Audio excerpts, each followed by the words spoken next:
Hey there guys, let's talk about some Blu-rays. So first up I got Blade Runner, the 30th anniversary edition, and wait, there it is. There's the spinner car that the bottom just fell out. Oh, we'll just go this way then. This thing comes with some cool stuff. First you have the spinner.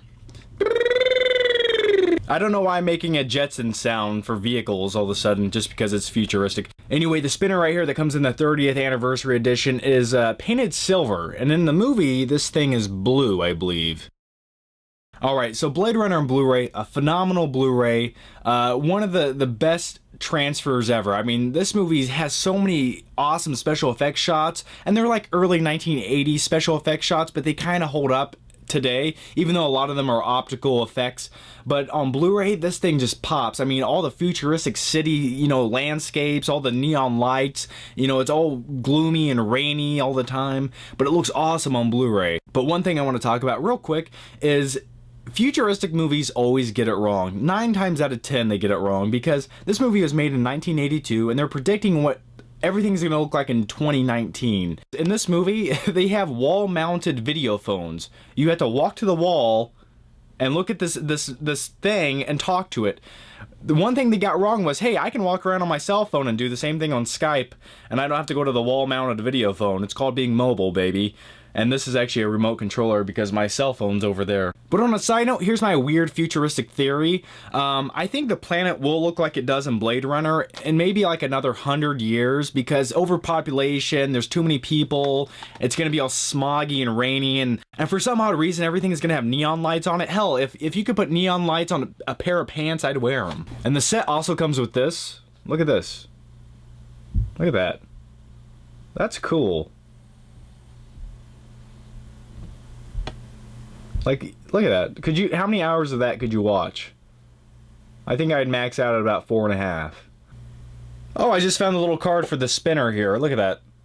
30th anniversary Blade Runner. There's the spinner up top, and it's blue. Now this set also comes with this book here, and this has all the art of Blade Runner in it, and this is the kind of stuff I like to look at. It has like concept storyboard drawings. It's got, on the set, it's got all the look at the blueprints. Just look at the blueprints to make some of the props in the movie. And last, we actually have the movies of Blade Runner on Blu-ray. Now this Blade Runner is one of those movies where it has like 18 different cuts. Actually, I think it only has 4 different cuts. Then you got disc 1, that's the final cut that came out in 2007. You got disc 2, which has the original theatrical cut, the international theatrical cut, and the director's cut. Now, to be honest, I've never watched all of the different cuts. The only one I've ever watched was the final cut. Because the first time I seen this movie was back in like 2007. I remember it was one of the earlier Blu-rays I watched. A friend brought it over, we watched it, I was like, that looks cool, I want to buy a Blu-ray player now. Anyway, Blade Runner was directed by Ridley Scott. It's a 1982 film, and it's one of those movies where it actually came out and people weren't flocking to the theaters to see this thing. It took years and years for this thing to become a cult classic, which is kind of interesting. You would think, wow, this would have been like the event of 1982, but I guess not. I wasn't around to see it, but you know what? I just go by what I'm told. Okay, does anyone else have anything they want to talk about? Alright, so a quick backstory on this movie. I actually went to see this movie in the theater. Yeah, that's, like, I normally wouldn't go out of my way to go see this in the theater, but what happened was my sister was in town, we all wanted to do something.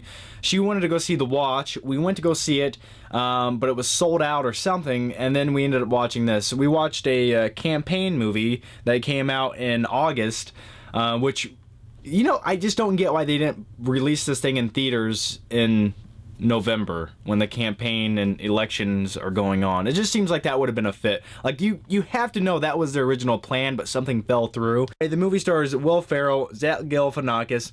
And I like both of them as comedians, except Will Ferrell's kind of like on cruise control nowadays, and he kind of just does his slightly George Bush impression throughout this entire movie. And Zach Galifianakis, I somewhat enjoyed his what am I looking for? His wit, his charm. What is the term I'm looking for right now? No edits until I find out what I'm looking for. His twang. His twang. Yeah, you know what I'm talking about. You can step on me and call me stupid, but you know what? I do what's right. Now, to me, the only funny and memorable part of the entire movie was when Zach Galifianakis is sitting down at the dinner table with his family, and he's talking about they're going to be under the public eye of scrutiny, and he's like, does anyone have anything they want to talk about? And then the little kids start telling their stories, and he's like, the old biker guy down at the end of the street showed me his wife's titties. My favorite part of the film. Anyway, the Blu-ray picture quality on this thing looks pretty good. You know, it's very sharp, very clear. So anyway, guys, if you want to, you can pick up the Blade Runner 30th anniversary right now, and the campaign, which comes out on October 30th, which is actually today. So, I don't know, check them out. Anyway, guys, thanks for watching, and I'll see you guys in a few more days. Take care. Bye.